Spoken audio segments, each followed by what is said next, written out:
So guys, kabalo naman taon sa mga parts sa ato ang defibrillator and monitor. Now, we will be using this one as monitor.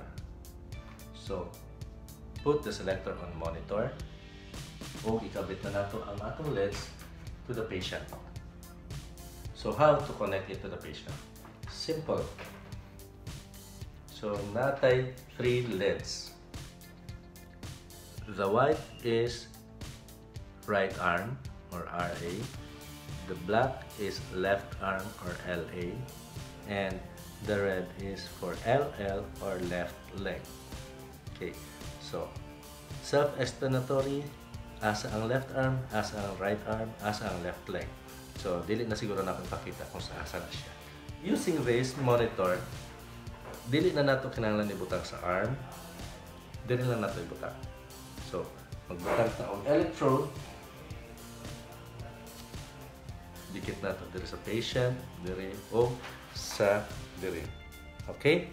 So, mao na siya ang pagbutang ani. So, let's try it. So guys, gamitin na natin ang ating defibrillator as a monitor. Kabit na natin siya sa patient. Kunyari, may patient. Anyways, kinabit ko na sa akin. No? Hindi ko na lang pinakita dahil ayoko magkuba dito sa sensor. So, we will select the lens.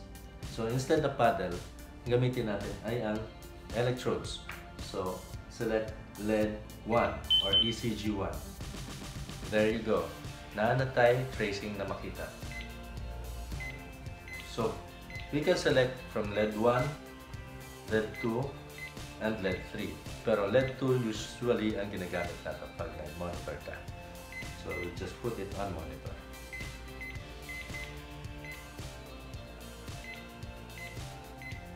Okay? Yung anak lang kasimple ang paggamit na to as monitor. So, yan na guys kung paano natin gamitin ang ating defibrillator as monitor. See you next time!